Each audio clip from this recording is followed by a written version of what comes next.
In a humble state, you learn better. I can't find anything else very exciting about humility. But at least there's that.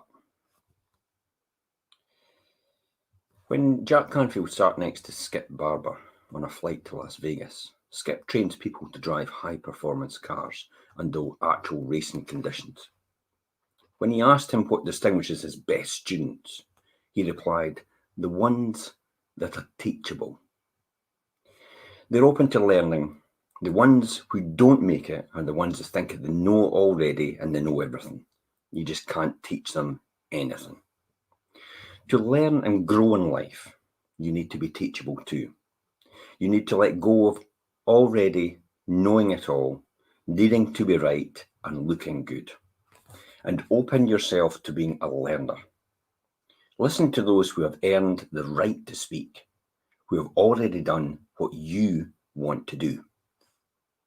Remember, it's better to be prepared for opportunity and not to have had the opportunity and not be prepared. So, in his book, Live Your Dreams, it's a fantastic book. Now, Les Brown, for anybody that doesn't know Les Brown is married to Gladys Knight, but he's a fantastic disc jockey. But he goes through how he became so successful in what he does. So Les Brown tells a story how he dreamed of becoming a popular Miami disc jockey. When he set out, he says, "I had no idea how I'd do it, but I knew life would present me with opportunities if I was prepared and in a position to take advantage of them."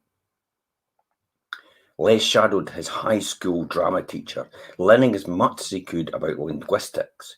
Together, they worked on Les's speaking voice. Soon Les began developing his own on-air style of patter, pretending at school that he was performing on the radio. He sought out mentors who could prepare him for the opportunity of being on air. And after high school, though Les earned his wage as a city sanitation worker, he persistently landed him a job as a late-night gopher at a prominent Miami radio station. Les immediately took advantage of the opportunity to learn even more. He absorbed all he could, hanging around all the disc jockeys and engineers and practicing what he learned in a makeshift cardboard studio he created in his bedroom. That's amazing, eh? His microphone was a hairbrush. Finally, one night, the DJ couldn't finish his show and Les had a chance to get on the air. When the chance came, not only was Les prepared to be on the radio, but he was also prepared to be great on the radio. The style, the pattern, the dialogue, and the broadcasting skills he had worked so hard to develop paid off instantly. Les was an immediate hit. And when he was later promoted to fill in a DJ. And then finally, he became a full-time disc jockey with his own radio show. If Les hadn't done that preparation beforehand and that practice and that training, he would never have been prepared for that opportunity. And that's what you have to do. What do you think I'm doing right now? So, what do you do to get ready? If you're an industry expert and you believe your consulting business would skyrocket after presenting a workshop at a national convention, then why not get prepared now? By writing your speaker's kit, joining Toastmasters, outlining and practicing your speech and getting ready to be on an open platform. If you want a promotion at work, why not ask your boss what it takes to get a promotion? Perhaps you need to go back to school to get your MBA, or you may need to get one year of accounting experience, or perhaps you need to learn the latest software programs. Do that, and when the next promotion comes around, you can say, "I'm ready." So do you need to learn a new foreign language? Could you develop advanced skills, more resources, or new contacts? Do you need to get your body into a better physical shape? Should you expand your business skills, your sales skills, your negotiating skills? Are you learning new skills for the computer, such as PowerPoint, Keynote, graphic design suites, Photoshop, Excel, social media, campaigns, and broadcasting, and podcasting, and presentation skills? Do you need to learn golf so that you can make your business deals on the golf course? Would it improve your home life and marriage by taking dancing classes with your spouse? Are you learning to sail or play tennis? Do you need to learn a musical instrument to take acting classes, or learn to write better to get the way you want it to go. Whatever you need to do, get ready by starting now and by making a list of the top 10 things you could be doing to get ready when your opportunity finds you. Take classes in your own time. Read books, get new skills. Go to your industry trade shows. Dress the part. I mean, dressing the part is the key here. You have to act and dress the part to be the part. Look like a player before you're there. As Les Brown's story teaches us, all it takes is passion, persistence, and the belief that someday the opportunity will come.